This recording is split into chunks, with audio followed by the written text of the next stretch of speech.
ನಮಸ್ಕಾರ ವೀಕ್ಷಕರೇ, humanity first ವಿಶೇಷ ಕಾರ್ಯಕ್ರಮಕ್ಕೆ ಸ್ವಾಗತ. ನಾನು ಗೌತಮ್ ಶೆಟ್ಟಿ. ಹ್ಯುಮ್ಯಾನಿಟಿ ಅಂದರೆ ಮಾನವೀಯತೆ. ಯಾಕೆ ಈ ಮಾತನ್ನು ಹೇಳ್ತಾ ಇದ್ದೇವೆ ಅಂತ ಹೇಳಿದರೆ, ಮಾನವೀಯತೆ ಅನ್ನುವಂಥದ್ದು ಇತ್ತೀಚಿನ ದಿನಗಳಲ್ಲಿ ಎಲ್ಲೋ ಜನರಲ್ಲಿ ಕಡಿಮೆ ಆಗ್ತಾ ಇದೆ ಅನ್ನುವಂತಹ ಮಾತುಗಳು ಕೇಳಿ ಬರ್ತಾ ಇರುವಂಥದ್ದು. ಆದರೆ ಅದಕ್ಕೆ ವ್ಯತಿರಿಕ್ತವಾಗಿ ಕೆಲವೊಂದು ಉದಾಹರಣೆಗಳು ಕೂಡ ನಮ್ಮ ಸಮಾಜದಲ್ಲಿ ಕಂಡು ಬರ್ತಾ ಇದೆ.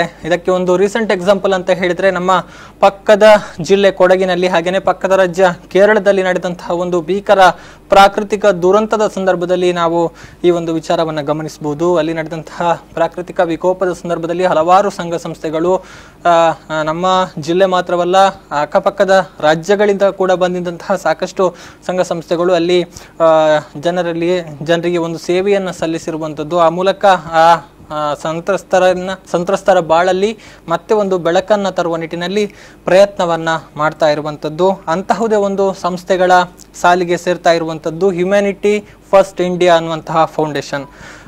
ಹೌದು, ಪ್ರಪಂಚದ ಸುಮಾರು 55 ರಾಷ್ಟ್ರಗಳಲ್ಲಿ ತನ್ನ ಶಾಖೆಯನ್ನು ಹೊಂದಿರುವಂತಹ ಈ ಸಂಸ್ಥೆ ಇದೀಗ ಕೇರಳದಲ್ಲಿ ಹಾಗೆಯೇ ಕೊಡಗಿನಲ್ಲಿ ಕೂಡ ತನ್ನ ಒಂದು ಸೇವೆಯನ್ನ ಸಲ್ಲಿಸಿ ಈಗ ಜನಮನ್ನಣೆಗೆ ಪಾತ್ರವಾಗಿದೆ. ಆ ಬಗ್ಗೆ ನಮ್ಮ ಜೊತೆ ಮಾತನಾಡೋದಿಕ್ಕೆ ಹ್ಯುಮ್ಯಾನಿಟಿ ಫಸ್ಟ್ ಇಂಡಿಯಾ ಫೌಂಡೇಶನ್ನ ದಕ್ಷಿಣ ಕರ್ನಾಟಕ ಉಸ್ತುವಾರಿ ಆಗಿರುವಂತಹ GM ಮೊಹಮ್ಮದ್ ಶರೀಫ್ ಅವರು ನಮ್ಮ ಜೊತೆ ಇದ್ದಾರೆ. ಸರ್, ಕಾರ್ಯಕ್ರಮಕ್ಕೆ ಸ್ವಾಗತ.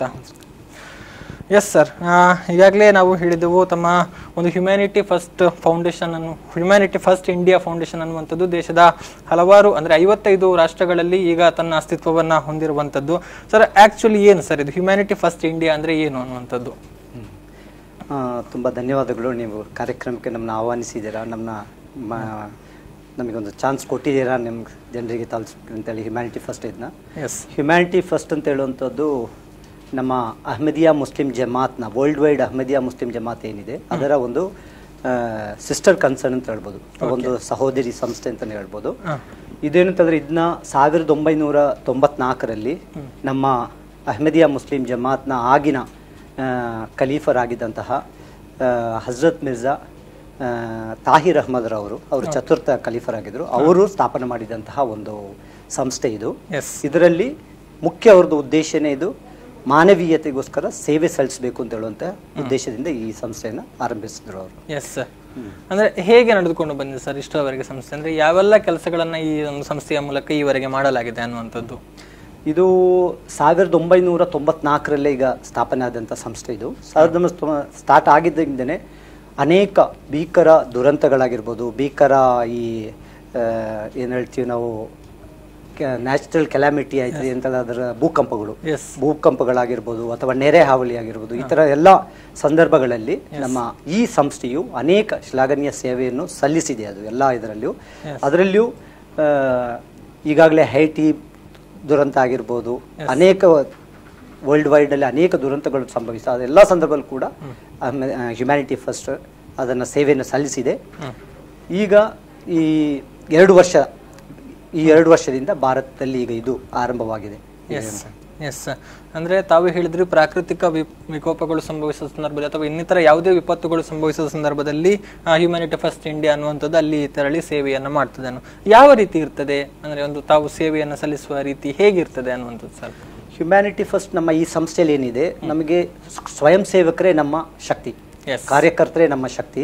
ಅದರಲ್ಲಿ ಏನಂತಂದ್ರೆ ಎಲ್ಲ ಇಂಜಿನಿಯರ್ಸ್ ಆಗಿರ್ಬೋದು, ಡಾಕ್ಟರ್ಸ್ ಆಗಿರ್ಬೋದು ಅಥವಾ ಟೀಚರ್ಸ್ ಆಗಿರ್ಬೋದು, ಈ ರೀತಿ ಅನೇಕ ಜನರು ಏನಿದ್ದಾರೆ ನಮ್ಮಲ್ಲಿ ಸ್ವಯಂ ಸೇವಕರಾಗಿ ಗುರುತಿಸಿಕೊಂಡಿದ್ದಾರೆ, ನಮ್ಮ ಜೊತೆ ನೋಂದಾಯಿಸಿಕೊಂಡಿದ್ದಾರೆ ನಮ್ಮಲ್ಲಿ. ಸೊ ನಾವು ಅವರ ಸೇವೆಯನ್ನು ಅದರಲ್ಲಿ ಇಂಥ ದುರಂತಗಳು ಸಂಭವಿಸಿದ ಸಂದರ್ಭದಲ್ಲಿ ನಾವು ಅವರ ಸೇವೆಯನ್ನು ಅದರಲ್ಲಿ ನಾವು ಪಡ್ಕೊಳ್ತೀವಿ. ಆ ಸಂದರ್ಭದಲ್ಲಿ ಪಡ್ಕೊಂಡು ಮ್ಯಾಕ್ಸಿಮಮ್ ನಾವು ಸೇವೆನೇ ನಮ್ಮ ಮುಖ್ಯ ಉದ್ದೇಶ. ಅಂದ್ರೆ ಯಾವುದೇ ವಿಪತ್ತುಗಳು ಸಂಭವಿಸಿದಾಗ ತಕ್ಷಣ ಅಲ್ಲಿ ಇರಬೇಕು, ಆ ಮೂಲಕ ನಾವು ಅವರಿಗೆ ಸೇವೆಯನ್ನ ಸಲ್ಲಿಸಬೇಕು ಅನ್ನುವಂಥದ್ದು ತಮ್ಮ ಒಂದು ಸಂಸ್ಥೆಯ ಉದ್ದೇಶ ಆಗಿರುವಂಥದ್ದು.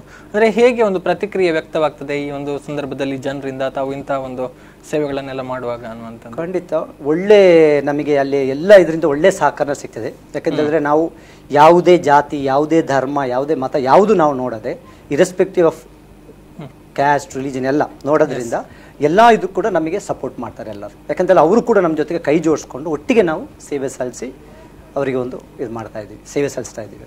ಎಸ್, ನಾವು ಇತ್ತೀಚೆಗೆ ನಡೆದಂತಹ ಕೊಡಗಿನ ಒಂದು ಪ್ರಾಕೃತಿಕ ವಿಕೋಪದ ಒಂದು ಸಂದರ್ಭವನ್ನು ಗಮನಿಸಿದ್ರೆ ಬಹುಶಃ ಯಾರು ಊಹೆನೇ ಮಾಡಿರ್ಲಿಕ್ಕಿಲ್ಲ ಕೊಡಗಿನಲ್ಲಿ ಅಂಥ ಒಂದು ದುರಂತ ಸಂಭವಿಸಬಹುದು ಅನ್ನೋ. ಯಾಕಂತ ಹೇಳಿದ್ರೆ ಒಂದು ಪ್ರವಾಸೋದ್ಯಮ ಕ್ಷೇತ್ರ ಇರ್ಬೋದು ಅಥವಾ ಇನ್ನಿತರ ಕೆಲವು ಕ್ಷೇತ್ರಗಳಿಗೆ ಕೊಡಗು ಅನ್ನುವಂಥದ್ದು ವಿಶ್ವವಿಖ್ಯಾತಿಯನ್ನ ಪಡೆದಿತ್ತು. ಅಂತಹ ಒಂದು ಕೊಡಗಿನಲ್ಲಿ ಈ ರೀತಿ ಒಂದು ಭೀಕರ ದುರಂತವನ್ನು ಸಂಭವಿಸಿದೆ ಅಂತ ಹೇಳಿದ್ರೆ ಈಗಲೂ ಯಾರಿಗೂ ನಂಬೋಕ್ಕೆ ಸಾಧ್ಯ ಆಗ್ತಾ ಇಲ್ಲ. ಆದರೆ ಅಲ್ಲಿನ ದೃಶ್ಯಗಳನ್ನ ನೋಡಿದ್ರೆ ಎಲ್ಲರೂ ನಂಬಲೇಬೇಕಾದಂತಹ ಒಂದು ಪರಿಸ್ಥಿತಿ ಇರುವಂಥದ್ದು. ಇಂಥ ಸಂದರ್ಭದಲ್ಲಿ ತಾವು ಕೊಡಗಿನಲ್ಲಿ ಹೇಗಿತ್ತು ತಮ್ಮ ಒಂದು ಸೇವೆ ಅನ್ನುವಂಥದ್ದು? ಒಂದೇನಂತಂದ್ರೆ ನಾನು ನನ್ನ ಊರೇ ಮಡಿಕೇರಿ, ಎಸ್, ಅದರಿಂದ ಆ ಕೊಡಗಿನಲ್ಲಿ ಆದಾಗ ನನಗೆ ಅಲ್ಲಿ ನಾನು ಪ್ರತ್ಯಕ್ಷವಾಗಿ ಕಂಡಂತಹ ಇದಲ್ಲ ಪರಿಸ್ಥಿತಿ ಅಲ್ಲ. ಯಾಕೆಂತಂದ್ರೆ ಆ ಪರಿಸ್ಥಿತಿ ಆ ಥರ ಇತ್ತು, ಆ ಥರ ಭೀಕರವಾದಂತಹ ಒಂದು ಪರಿಸ್ಥಿತಿ ಆಗಿತ್ತು. ಸತತವಾಗಿ ಮಳೆ ಸುರಿತಾ ಇತ್ತು. ಆ ಸಂದರ್ಭದಲ್ಲಿ ಆಗಸ್ಟ್ 15 ಏನು ಫ್ಲಾಗ್ ಹೋಯಿಸ್ಟಿಂಗ್ ಕೂಡ ಅವತ್ತು ಅಲ್ಲಿ ಒಳಗೆ ಸಣ್ಣ ಇದರಲ್ಲಿ ನಾವು ಕೊಡಗಿನಲ್ಲಿ ಸಣ್ಣ ಮಟ್ಟದಲ್ಲಿ ಮಾಡಿದಂತಹ ಒಂದು ಸಂದರ್ಭ ಅದು. ಅದೇ ಇಂಥದ್ರಲ್ಲಿ ನಂತರ ಆಗಸ್ಟ್ 15 ನಂತರ ಪೂರ್ಣ ಒಂದೊಂದಾಗಿ ಸುದ್ದಿಗಳು ಬರಲು ಆರಂಭವಾಯಿತು. ಅಲ್ಲಿ ಬೆಟ್ಟ ಕುಸಿದಿದೆ, ಇಲ್ಲಿ ಮನೆಗಳು ಕುಸಿದಿದೆ ಅದಂತೇಳಿ ಬಂದು ಎಲ್ಲ ಇದ್ದಾಗ ನಾವು ಆಗ ನಮಗೆ ಇದರ ಭೀಕರತೆ ಅರ್ಥವಾಯಿತು. ಇದು ಭಯಂಕರ ಒಂದು ಭೀಕರವಾದ ಇದು ಅಂತ ಹೇಳಿ ಆ ಸಂದರ್ಭದಲ್ಲಿ ನಾನು ಮಡಿಕೇರಿಯವನೇ ಆಗಿರೋದ್ರಿಂದ ಹಾಗೂ ಈ ಸಂಸ್ಥೆಯ ಮುಖ್ಯಸ್ಥನು ಈ ಸೌತ್ ಕರ್ನಾಟಕ ನಾನೇ ಆಗಿರೋದ್ರಿಂದ ನನಗೆ ಇಮಿಡಿಯೇಟ್ ಅದಕ್ಕೆ ಆಕ್ಷನ್ ತಗೊಳ್ಳಕ್ಕೆ ನನಗೆ ಅಲ್ಲಿ ಸಾಧ್ಯ ಆಯಿತು. ನಾವು ಇಮಿಡಿಯೇಟ್ ಆಗಿ ಆಗ ಆಕ್ಷನ್ ತಗೊಂಡು ಅಲ್ಲಿ ಆಕ್ಷನ್ ತಗೊಂಡು ನಾವೇನ್ ಮಾಡೋದು ಅಂತ ಹೇಳಿದ್ರೆ ಫಸ್ಟ್ ಅಲ್ಲಿ ಒಂದು ಸಂತ್ರಸ್ತರನ್ನ ನಾವು ಕಾಪಾಡಬೇಕು. ಅದಕ್ಕೋಸ್ಕರ ಜಿಲ್ಲಾಡಳಿತ ಬಹಳ ಪ್ರಯತ್ನ ಮಾಡ್ತಾ ಇತ್ತು. ಅವ್ರ ಜೊತೆ ನಾವು ಕೂಡ ಕೈ ಜೋಡಿಸಿದ್ದು ಅವ್ರನ್ನೆಲ್ಲ ನಾವು 2 ಟೀಮ್ ಮಾಡಿದ್ವು. ಒಂದು ಟೀಮ್ ರೆಸ್ಕ್ಯೂ ಟೀಮ್ ಅಂತ ಹೇಳಿ ಮಾಡಿದ್ವು. ಆ ಕಾರ್ಯಕರ್ತರು ಏನ್ ಮಾಡಿದ್ರು, ಎಲ್ಲ ವೆಹಿಕಲ್ ಅಲ್ಲಿ ಜನರನ್ನ ಕರ್ಕೊಂಡ್ಬರೋದು, ಮನೆ ಖಾಲಿ ಮಾಡಿಸೋದು. ಯಾಕಂತಂದ್ರೆ ಬೀಳುವಂತ ಮನೆ, ಆ ಮನೆಗಳನ್ನ ಅಪಾಯದಂಚಿನ ಮನೆಗಳನ್ನ ನಾವು ಅಲ್ಲಿಂದ ಬಚಾವ್ ಮಾಡೋದು ಜನರನ್ನ. ಅವ್ರನ್ನ ಮತ್ತೆ ಸ್ವಲ್ಪ ಜನರಿಗೆ ಅಲ್ಲಿ ಇರ್ಬೋದು ಪ್ರಾಬ್ಲಮ್ ಇಲ್ಲ, ಅವ್ರಿಗೆ ಫುಡ್ ಇರಲ್ಲ, ಸೊ ಅಂತ ಜನರಿಗೆ ಫುಡ್ ತಲುಪಿಸುವಂತ ವ್ಯವಸ್ಥೆ ಮಾಡೋದು. ಈ ರೀತಿ ಎಲ್ಲ ನಾವು ಅಲ್ಲಿ ವ್ಯವಸ್ಥೆ ಮಾಡೋದು ಒಂದು ಇದರಲ್ಲಿ. ಎರಡನೇ ಇದರಲ್ಲಿ ಏನ್ ಮಾಡೋದು, ನಾವು ಒಂದು ಶಿಬಿರವನ್ನು ತೆರೆದು ಒಂದು ಎಲ್ಲರನ್ನ ಅಲ್ಲಿ ಸೇರಿಸಂತ ಒಂದು ಪ್ರಯತ್ನವನ್ನು ಮಾಡೋದು ಅಲ್ಲಿ. ಎಸ್ ಸರ್ ಶರೀಫ್ ಅವರೇ, ನಾನು ನಿಮ್ಮಿಂದ ಇನ್ನಷ್ಟು ಮಾಹಿತಿಯನ್ನು ಪಡ್ಕೊಳ್ತೇನೆ. ಆದರೆ ಅದಕ್ಕಿಂತ ಮುಂಚೆ ಒಂದು ವಿರಾಮವನ್ನು ತಗೊಳ್ಬೇಕು. ಎಸ್ ವೀಕ್ಷಕರೇ, ಹ್ಯುಮ್ಯಾನಿಟಿ ಫಸ್ಟ್ ಕಾರ್ಯಕ್ರಮದಲ್ಲಿ ಈಗ ಒಂದು ವಿರಾಮದ ಬಳಿಕ ಮತ್ತೆ ಕಾರ್ಯಕ್ರಮ ಮುಂದುವರಿಯುತ್ತೆ.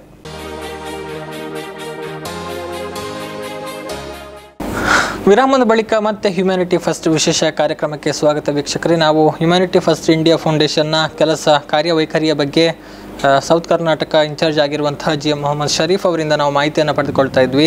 ಸರ್, ನೀವು ವಿರಾಮಕ್ಕಿಂತ ಮುಂಚೆ ಕೊಡಗಿನಲ್ಲಿ ಸಂಭವಿಸಿದಂತಹ ದುರಂತದ ಸಂದರ್ಭದಲ್ಲಿ ತಮ್ಮ ಸಂಸ್ಥೆಯ ಮೂಲಕ ನಡೆದಂತಹ ಒಂದು ಕೆಲಸದ ಬಗ್ಗೆ ಹೇಳ್ತಾ ಇದ್ರಿ.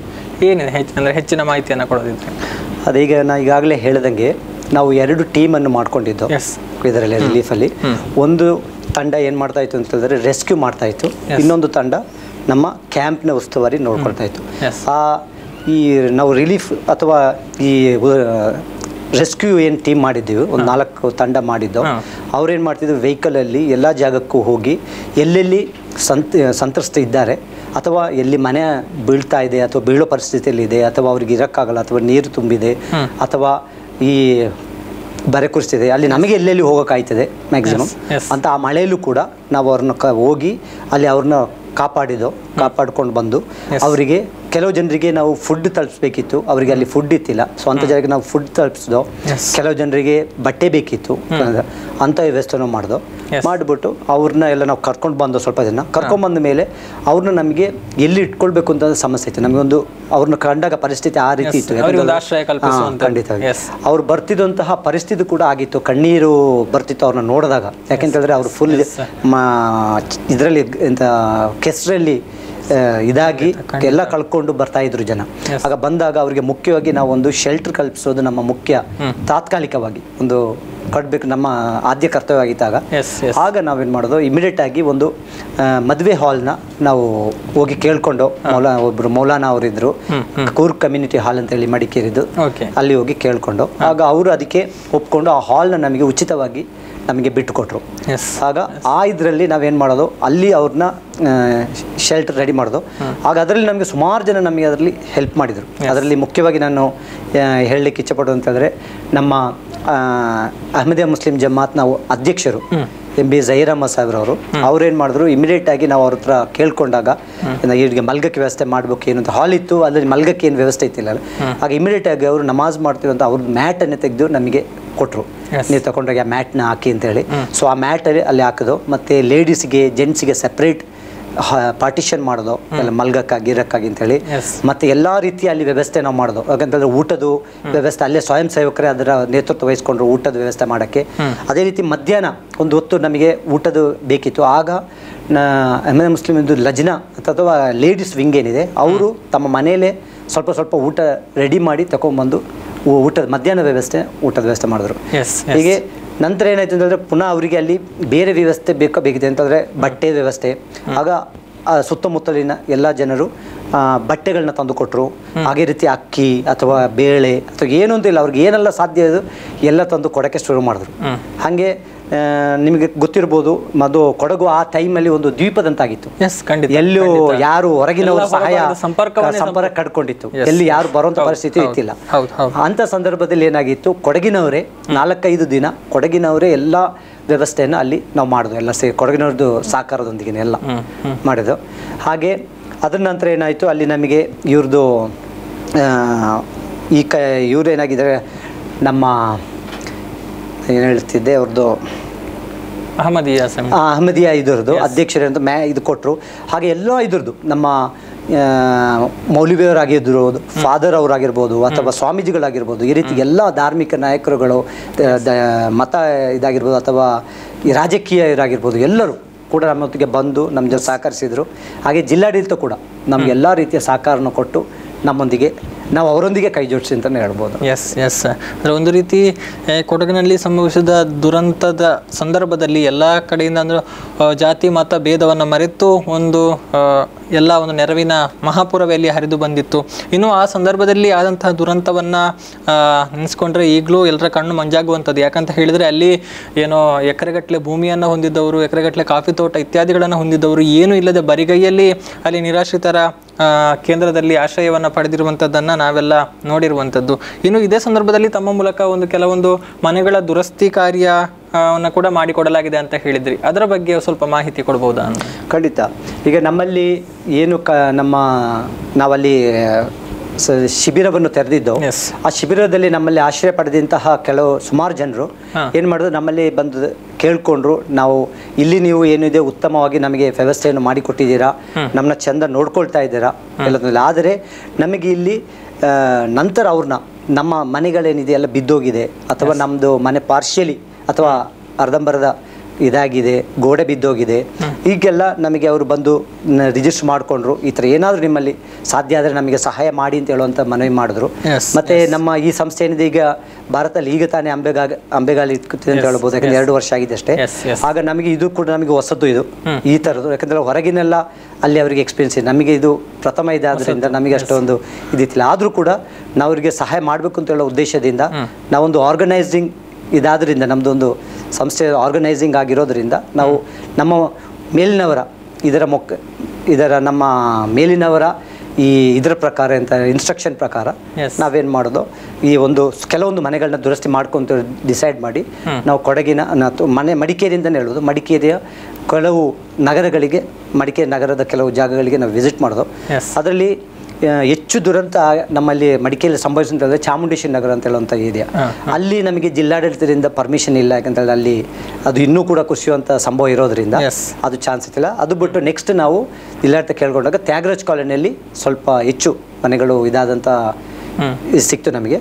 ಸೊ ಅಲ್ಲಿ ನಾವೇನು ಮಾಡೋದು, ಅಲ್ಲಿ ಹೋಗಿ ನೋಡಿದಾಗ ಅಲ್ಲಿ ಕೂಡ ಸುಮಾರು ಮನೆಗಳು ಇದಾಗಿತ್ತು, ಪ್ರಾಬ್ಲಮ್ ಆಗಿತ್ತು, ಹಾನಿಗೊಳಗಾಗಿತ್ತು. ಅದರಲ್ಲಿ ನಾವು ಹೆಚ್ಚು ಕಮ್ಮಿ 14 ಮನೆಯನ್ನು ನಾವೀಗ ಇದು ಮಾಡಿದ್ದೀವಿ, ವ್ಯವಸ್ಥೆ ದುರಸ್ತಿ ಮಾಡಿ ಕೊಟ್ಟಿದ್ದೀವಿ ಅವರಿಗೆ. ನಾನು ನಿಮ್ಮಿಂದ ಇನ್ನಷ್ಟು ಮಾಹಿತಿಯನ್ನು ಪಡೆದುಕೊಳ್ತೇನೆ. ಅದಕ್ಕಿಂತ ಮುಂಚೆ ಒಂದು ಪುಟ್ಟ ವಿರಾಮವನ್ನು ತಗೊಳ್ಬೇಕು. ವೀಕ್ಷಕರೇ, ಹ್ಯುಮ್ಯಾನಿಟಿ ಫಸ್ಟ್ ವಿಶೇಷ ಕಾರ್ಯಕ್ರಮದಲ್ಲಿ ಒಂದು ವಿರಾಮದ ಬಳಿಕ ಮತ್ತೆ ಕಾರ್ಯಕ್ರಮ ಮುಂದುವರಿಯುತ್ತೆ. ವಿರಾಮದ ಬಳಿಕ ಮತ್ತೆ ಹ್ಯುಮ್ಯಾನಿಟಿ ಫಸ್ಟ್ ವಿಶೇಷ ಕಾರ್ಯಕ್ರಮಕ್ಕೆ ಸ್ವಾಗತ ವೀಕ್ಷಕರೇ. ನಾವು ಹ್ಯುಮ್ಯಾನಿಟಿ ಫಸ್ಟ್ ಇಂಡಿಯಾ ಫೌಂಡೇಶನ್ನ ಕಾರ್ಯವೈಖರಿ ಅಥವಾ ಅದು ಸಂಸ್ಥೆಯ ಮೂಲಕ ನಡೀತಾ ಇರುವಂತಹ ಸಾಮಾಜಿಕ ಕೆಲಸ ಕಾರ್ಯಗಳ ಬಗ್ಗೆ ನಾವು ದಕ್ಷಿಣ ಕರ್ನಾಟಕ ಉಸ್ತುವಾರಿ GM ಮೊಹಮ್ಮದ್ ಶರೀಫ್ ಅವರಿಂದ ಮಾಹಿತಿಯನ್ನು ಪಡೆದುಕೊಳ್ತಾ ಇದ್ವಿ. ಸರ್, ಈಗ ಯಾವುದೇ ಒಂದು ಸಂಘ ಸಂಸ್ಥೆಗಳು ಅಥವಾ ಸಮಾಜ ಸೇವಾ ಸಂಸ್ಥೆಗಳು ಅಂತ ಹೇಳಿದ್ರೆ ಜನರಿಗೆ ಒಂದು ನಿರೀಕ್ಷೆ ಇರುವಂಥದ್ದು, ಆ ಸಂಸ್ಥೆಯ ಮೂಲಕ ಒಂದು ಆರ್ಥಿಕ ನೆರವನ್ನು ಮಾಡಲಾಗ್ತದೆ ಅಥವಾ ಮಾಡ್ತಾರೆ ಅನ್ನುವಂಥದ್ದು. ತಮ್ಮ ಸಂಸ್ಥೆಯ ಮೂಲಕ ಅಂಥದ್ದು ನಡೀತಾ ಇದೆಯಾ, ಅದಕ್ಕೆ ಅವಕಾಶಗಳಿದೆಯಾ ಅನ್ನುವಂಥದ್ದು? ಇಲ್ಲ, ಖಂಡಿತವಾಗಿ ನಾವು ಯಾರಿಗೂ ಹಣಕಾಸಿನ ಇದು ಮಾಡೋದೇ ಇಲ್ಲ, ನಾವು ಹತ್ರ ಟಚ್ ಮಾಡೋದೇ ಇಲ್ಲ. ನಮ್ಮ ಈ ಸಂಸ್ಥೆ ನಡೆಯೋದೇ ಸ್ವಯಂ ಸೇವಕರಿಂದ.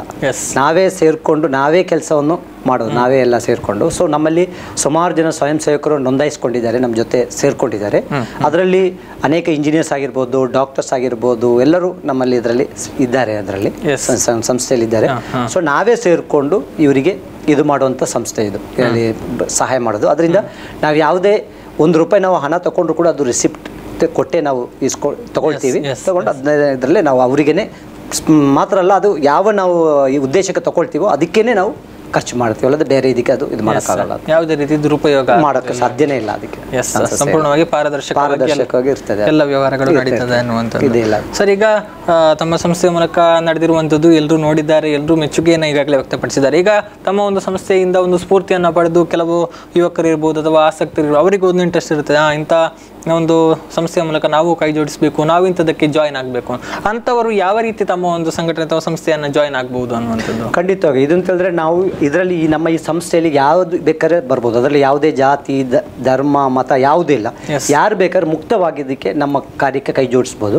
ಇದರಲ್ಲಿ ಏನಂತ ಹೇಳಿದ್ರೆ ನನ್ನ ನಂಬರ್ ಬೇಕಾದ್ರೆ ಕೊಟ್ಟಿರ್ತೀನಿ, ಅದರಲ್ಲಿ ನಾನು ನಂಬರ್ ಬೇಕಾದ್ರೆ ಹೇಳ್ತೀನಿ. ಆ ನಂಬರಲ್ಲಿ ನೀವು ಯಾರು ಬೇಕಾದ್ರೆ ಕಾಂಟ್ಯಾಕ್ಟ್ ಮಾಡಿ ನಮ್ಮ ಜೊತೆಗೆ ಇದು ಮಾಡ್ಬೋದು. ನಮಗೆ ಸಂದರ್ಭ ಬಂದಾಗ ನಾವು ಅವ್ರನ್ನ ಕಾಂಟ್ಯಾಕ್ಟ್ ಮಾಡಿ ಅವ್ರನ್ನ ನಾವು ಸೇರಿಸ್ಕೊಳ್ತೀವಿ, ಅದಕ್ಕೆ ಬೇಕಾದಾಗ ನಮಗೆದಾಗ. ನಾವು ಇದು ಮಾತ್ರ ಅಲ್ಲ, ಇದರಲ್ಲಿ ಅನೇಕ ಕಾರ್ಯಕ್ರಮ ನಾವು ಮಾಡ್ತೀವಿ. ಈಗಂತಂದ್ರೆ ಇದಕ್ಕೆ ಕೊಡಗಿನಲ್ಲಿ ಮಾಡ್ತಿದ್ದೆ, ಬಂದಿದ್ದಕ್ಕೆ ಕೊಡಗಿದು ಮಾಡ್ತಾ ಇದ್ವಿ. ಕೊಡಗು ಮಾತ್ರ, ಈಗ ಕೇರಳದಲ್ಲಿ ಕೂಡ ನಿಮ್ಗೆ ಈಗ ಗೊತ್ತಿರ್ಬೋದು, ಕೇರಳದಲ್ಲಿ ಕೂಡ ಈ ದುರಂತ ಸಂಭವಿಸಿದ್ದಕ್ಕೆ ನಾವು ಅಲ್ಲಿ ಕೂಡ ಕೆಲಸ ನಾವು ಮಾಡ್ತಾ ಇದ್ದೀವಿ. ಅಲ್ಲಿ ಅನೇಕ ನಮ್ಮ ಸ್ವಯಂ ಸೇವಕರು ಅಲ್ಲಿ ಕೆಲಸ ಮಾಡ್ತಾ ಇದ್ದಾರೆ ಎಲ್ಲ ಇದರಲ್ಲಿ ಕೂಡ. ಅಲ್ಲಿ ಈಗಾಗಲೇ ಅನೇಕ ಮನೆಗಳನ್ನು ಕ್ಲೀನ್ ಮಾಡಿ ಕೊಡಲಾಗಿದೆ, ಯಾಕಂದರೆ ನೀರು ನುಗ್ಗಿ ಎಲ್ಲ ಮನೆಗಳೆಲ್ಲ ಹಾಳಾಗಿ ಇದಾಗಿ ಹೋಗಿತ್ತು. ಸೊ ಅದಕ್ಕೆ ನಾವು ಅಲ್ಲಿ ಕ್ಲೀನ್ ಮಾಡ್ತಾ ಇದ್ವಿ. ಮನೆಗಳು ಮಾತ್ರ ಅಲ್ಲ, ಮಸೀದಿ, ದೇವಸ್ಥಾನ, ಚರ್ಚ್, ಈಗ ಈ ಥರ ಎಲ್ಲ ಯಾವುದೆಲ್ಲ ನಮಗೆ ಇದು ಸಾಧ್ಯವೋ ಎಲ್ಲೆಲ್ಲಿ ಹೇಳ್ತಾರೋ ಅದೆಲ್ಲೇ ಹೋಗಿ ನಾವು ಕ್ಲೀನ್ ಮಾಡಿ ಕೊಡ್ತಾ ಇದ್ದೀವಿ. ಹಾಗೂ ಒಂದು ಹೆಚ್ಚು ಕಮ್ಮಿ ಒಂದು 5ಕ್ಕಿಂತ ಹೆಚ್ಚು ಮನೆಗಳನ್ನ ಅಲ್ಲಿ ರೀಬಿಲ್ಟ್ ಮಾಡಿ ಕೊಡಲಾಗಿದೆ, ಕೇರಳದಲ್ಲಿ ಕೂಡ ಮಾಡಿ ಆಗಿದೆ. ಅಂದ್ರೆ ಈಗ ನಾವು ಕೊಡಗಿನ ಪರಿಸ್ಥಿತಿಯನ್ನ ಗಮನಿಸಿದ್ರೆ, ಈಗ ತಾವು ಕೂಡ ಹೇಳಿದ್ರಿ ನಾನು ಮಡಿಕೇರಿಯ ಅಂತ, ತಾವು ಒಂದು ಅಂದ್ರೆ ಸಾಮಾನ್ಯವಾಗಿ ಎಲ್ರಿಗೂ ಒಂದು ನೋಡಿದ ತಕ್ಷಣ ಒಂದು ಗೊತ್ತಾಗುವಂಥದ್ದು ಕೊಡಗು ಸಾಧಾರಣ 20 ವರ್ಷಗಳಷ್ಟು ಹಿಂದೆ ಹೋಗಿದೆ ಅನ್ನುವಂಥದ್ದು ಈ ಒಂದು ದುರಂತದ ಬಳಿಕ. ಇನ್ನು ಇವು ಕೊಡಗನ್ನ ಈ ಹಿಂದೆ ಇದ್ದಂತಹ ಒಂದು ವೈಭವಕ್ಕೆ ಮರಳಿ ತರಬೇಕಿದ್ರೆ ಇನ್ನೂ 20 ವರ್ಷಗಳು ಬೇಕು ಅನ್ನುವಂಥದ್ದನ್ನ ಈಗಾಗಲೇ ತಜ್ಞರು ಅಂದಾಜು ಮಾಡಿರುವಂಥದ್ದು. ಈ ಒಂದು ಸಂದರ್ಭದಲ್ಲಿ ಕೂಡ ತಮ್ಮ ನೆರವು ಅಂದ್ರೆ ತಮ್ಮ ಸಂಸ್ಥೆಯ ಮೂಲಕವೂ ಅದಕ್ಕೆ ಕೊಡುಗೆಗಳು ಇರ್ತದೆ ಅನ್ನುವಂಥದ್ದು. ಸರ್, ಈಗ ನಾನು ಕೇಳೋದಿದ್ರೆ ಇನ್ನು ನಿಮ್ಮ ಮುಂದೆ ಇರುವಂಥ ಗುರಿಗಳೇನು, ಸದ್ಯಕ್ಕೆ ಏನಾದರೂ ಯೋಜನೆಗಳನ್ನು ಹಾಕಿಕೊಂಡಿದ್ದೀರಾ, ಅದರ ಬಗ್ಗೆ ವಿವರಿಸ್ಬೋದಾ? ಖಂಡಿತ. ನಮ್ತಂದರೆ ನಾವು ಇದು ಈ ಥರನೇ ಇಲ್ಲೇ ನಿಲ್ಲೋಲ್ಲ. ನಮ್ಮ ಸಂಸ್ಥೆಯಿಂದ ನಾವು ಎಷ್ಟು ಜನಪರವಾದ ಅಥವಾ ಮಾನವೀಯತೆಗೆ ಪೂರಕವಾದ ಯಾವುದೆಲ್ಲ ಕೆಲಸ ಆಯ್ತು ನಾವು ಮಾಡೋಕ್ಕೆ ನಾವು ತಯಾರಾಗಿದ್ದೀವಿ, ನಾವು ಮಾಡ್ತಾನೂ ಇದ್ದೀವಿ, ಹಮ್ಮಿಕೊಂಡಿದ್ದೀವಿ ನಾವು ಕಾರ್ಯಕ್ರಮನೇ. ಅದರಲ್ಲಿ ಮಕ್ಕಳಿಗೆ ಎಜುಕೇಷನ್ ಇದಕ್ಕೆ ನಾವು ಪ್ರಾಮುಖ್ಯತೆ ಕೊಡ್ತೀವಿ. ಕುಡಿಯೋ ನೀರಿಗೆ ವ್ಯವಸ್ಥೆ, ಕುಡಿಯೋ ನೀರು ಎಲ್ಲಿ ಜಾಗದಲ್ಲಿ ಇಲ್ಲ ಅಲ್ಲಿ ಕುಡಿಯೋ ನೀರು ವ್ಯವಸ್ಥೆ ಮಾಡೋಕ್ಕೆ, ಮತ್ತು ಎಲ್ಲೆಲ್ಲ ಲಾಂಗ್ ಟರ್ಮ್ ಪ್ರಾಜೆಕ್ಟ್ಸ್ ಏನಿದೆ ಅಥವಾ ಈ ಥರ ನಾವೇನಾದರೂ ಮನೆಗಳನ್ನ ಬಿಲ್ಟ್ ಮಾಡಿ ಕೊಡೋದು, ಅದಕ್ಕೆಲ್ಲ ಅಂತ ಫ್ಯೂಚರಲ್ಲಿ ನಾವು ಆ ಪ್ರಾಜೆಕ್ಟ್ನ ನಾವು ಹಮ್ಮಿಕೊಳ್ತಾ ಇದ್ದೀವಿ. ಈಗ ಸದ್ಯಕ್ಕಂತೂ ನಾವು ಇಲ್ಲಿ ಕೊಡಗು ಹಾಗೂ ಕೇರಳವನ್ನು ಮಾತ್ರ ಈಗ ಕಾನ್ಸಂಟ್ರೇಟ್ ಮಾಡಿ ಅದರ ಹಿಂದೆ ಕೆಲಸ ಮಾಡ್ತಾ ಇದ್ದೀವಿ. ಎಷ್ಟು ಸಹಾಯ ಮಾಡ್ತಾ ಇದ್ದೀವಿ ನಾವಲ್ಲಿ.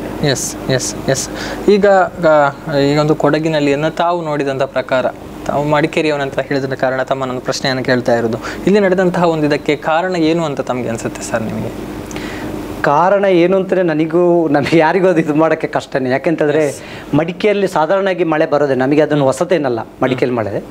ಬಟ್ ಈ ಸಲ ಮಾತ್ರ ಅದು ಏನಾಯಿತು ನಮಗೂ ಗೊತ್ತಿಲ್ಲ. ಯಾಕಂತಂದರೆ ಭಯಂಕರ ಒಂದು ನಮ್ಮ ಹಿರಿಯರು ಹೇಳ್ತಾ ಇದ್ರು 45-50 ವರ್ಷ ಹಿಂದೆದು ಮಳೆ ಈ ಸಲ ಬಂದಿದೆ ಅಂತ ಹೇಳಿ.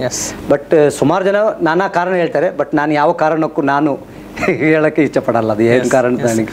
ಯಾಕಂತ ಹೇಳಿದ್ರೆ ಅಲ್ಲಿ ಪ್ರಮುಖವಾಗಿ ಕೇಳಿ ಬರ್ತಾ ಇದ್ದಂಥ ಮಾತು ಅಂತ ಹೇಳಿದ್ರೆ ಪ್ರಕೃತಿ ನಾಶದಿಂದಾಗಿ ಅಲ್ಲಿ ಸಂಭವಿಸಿದೆ ಅನ್ನುವಂಥದ್ದು. ಇನ್ನು ತಮ್ಮ ಸಂಸ್ಥೆಯ ಮೂಲಕ ಒಂದು ಅಲ್ಲಿನ ಒಂದು ಪರಿಸರವನ್ನ ಮುಂದಕ್ಕಾದ್ರೂ ಒಂದು ಸಂರಕ್ಷಣೆ ಮಾಡುವ ನಿಟ್ಟಿನಲ್ಲಿ ಏನಾದರೂ ಒಂದು ಯೋಜನೆ? ಖಂಡಿತ ಪರಿಸರ ಸಂರಕ್ಷಣೆಗೆ ನಮ್ಮ ಎಲ್ಲರ ಸಹಕಾರ ಬೇಕೇ ಬೇಕಾಯ್ತದೆ. ಖಂಡಿತವಾಗಿ ನಮ್ಮ ಸಹಕಾರ ಅದಕ್ಕೆ ಇದ್ದೇ ಇದೆ. ನಾವು ಕೂಡ ಅದಕ್ಕೆ ಕೈಲಾದಷ್ಟು ಸಹಾಯ ನಾವು ಮಾಡೇ ಮಾಡ್ತೀವಿ. ಅದಕ್ಕೆ ಜಿಲ್ಲಾಡಳಿತಕ್ಕೆ ಸೇರಿಕೊಂಡು ಖಂಡಿತ ನಾವು ಮಾಡ್ತೇವೆ. Yes yes. ಇನ್ನು ಕಡೆಯದಾಗಿ ಏನು ಹೇಳಕ್ಕೆ ಇಷ್ಟಪಡ್ತೀವಿ ಸರ್ ನೀವು? ಏನು ಅಂತಂದರೆ ನಾವೆಲ್ಲ ಸೇರಿಕೊಂಡು ಈಗ ಕೊಡಗಿನಲ್ಲಿ ಈಗ ಆಗಿದ್ದ ದುರಂತ ಆಲ್ಮೋಸ್ಟ್ ಕೊಡಗಿನವರು ಮರ್ತಿದ್ದಾರೆ. ಎಸ್, ಮರೆತು ನಾವೆಲ್ಲ ಹೊಸ ಒಂದು ಜೀವನವನ್ನು ಕಟ್ಕೊಳ್ತಾ ಇದ್ದೀವಿ. ಅಲ್ಲಿ ನಮಗೆ ಮುಖ್ಯವಾಗಿ ಕೊಡಗಿನಲ್ಲಿ ನಮಗೆ ಇರೋದೇ ಟೂರಿಸಂ ಇದು. ಸೊ ಅಲ್ಲಿ ಏನಾಗಿದೆ, ಹೊರಗಿನವರಿಗೆ ಏನು ಒಂದಾಗಿದೆ ಅಂತ ಕೊಡಗು ಫುಲ್ ಇದಾಗಿದೆ ಅಂತ ಹೇಳುವಂಥ ಒಂದು ಪರಿಸ್ಥಿತಿ ಇದೆ ಅಂತ ತಿಳ್ಕೊಂಡಿದೆ. ಆದರೆ ಖಂಡಿತ ಆಗಿಲ್ಲ. ಕೊಡಗು ವಾಪಸ್ ಆ ವೈಭವಕ್ಕೆ ಬಂದಿದೆ, ಹೊರಗಿನ ಹಳೆ ವೈಭವಕ್ಕೆ ಬಂದಿದೆ. ಅಲ್ಲಿ ಏನು ತೊಂದರೆ ಇಲ್ಲ. ಕೊಡಗಿನಲ್ಲಿ ಆರಾಮಾಗಿ ಎಲ್ಲ ಬರ್ಬೋದು. ಯಾವುದೇ ಕೊಡಗಿನ ಇಲ್ಲ ಅಂತ ಹೇಳುವಂಥ ಒಂದು ಸಂದೇಶ ಕೂಡ ನಾನು ತಮ್ಮ ಮುಖಾಂತರ ತಿಳಿಸೋಕ್ಕೆ ಇಷ್ಟಪಡ್ತೀನಿ. Yes yes. ಸಾಕಷ್ಟು ವಿಚಾರಗಳನ್ನು ತಿಳಿಸಿಕೊಟ್ರಿ ತಮ್ಮ ಹ್ಯುಮ್ಯಾನಿಟಿ ಫಸ್ಟ್ ಇಂಡಿಯಾ ಫೌಂಡೇಶನ್ನ ಬಗ್ಗೆ. ಮಾತ್ರವಲ್ಲ, ತಾವು ನಡೆಸಿದಂತಹ ತಮ್ಮ ಮೂಲಕ ನಡೆದಂತಹ ಸಾಮಾಜಿಕ ಕಾರ್ಯಗಳ ಬಗ್ಗೆ ಕೂಡ ಸಾಕಷ್ಟು ಮಾಹಿತಿಯನ್ನು ತಿಳಿಸಿಕೊಟ್ರಿ. ಧನ್ಯವಾದಗಳು ಜಿ. ಮೊಹಮ್ಮದ್ ಶರೀಫ್ ಅವರೇ. ಧನ್ಯವಾದ. ಎಸ್ ವೀಕ್ಷಕರೇ, ಇದು ಇವತ್ತಿನ ವಿಶೇಷ ಕಾರ್ಯಕ್ರಮ ಹ್ಯುಮ್ಯಾನಿಟಿ ಫಸ್ಟ್. ಮುಂದಿನ ಕಾರ್ಯಕ್ರಮದೊಂದಿಗೆ ಮತ್ತೆ ನಿಮ್ಮನ್ನು ಭೇಟಿ ಮಾಡ್ತೀವಿ. ನಿರಂತರ ಸುದ್ದಿ, ಮಾಹಿತಿ ಹಾಗೂ ಮನೋರಂಜನೆಗಾಗಿ ನೋಡ್ತಾ ಇರಿ ಬಿಫೋರ್ ನ್ಯೂಸ್. ನಮಸ್ಕಾರ.